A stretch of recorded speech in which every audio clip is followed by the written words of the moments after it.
how long did you have to make this film? How long? What time period? I mean, Well, there was no specified time period, but I started filming immediately. Right after she said yes, I went to Malibu and did a really long interview with her, maybe 3-4 hours, where she just answered everything without flinching. And were you surprised by that? I mean, were you surprised that she was like, okay, let's, okay, if we're going to do this, let's do this? no, I think it was something that it was terribly important for her to do, that she had a lot of reasons she wanted to do it. One, it was going to be healing for her, so she wouldn't have to lock all that up anymore.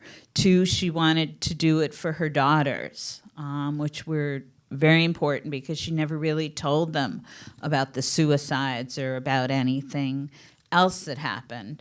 And they didn't know much about Ernest. They hadn't read much about his books. It was like the family was a blank.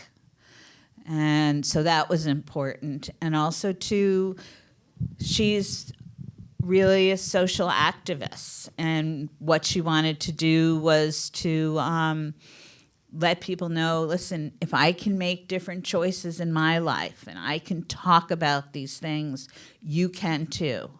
And maybe you won't do it in the same way I do it, but at least knowing that we'll all have each other's backs and that it's important to talk about it and break through the stigma is what she wanted to do.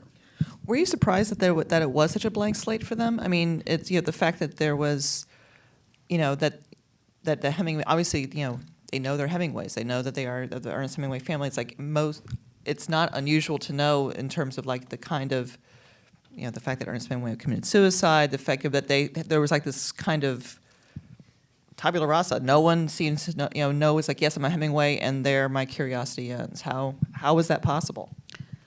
It was possible. It's what happened. I mean, now Mariel can recite all the different people who killed themselves by suicide. When I first was with her, she didn't know them all.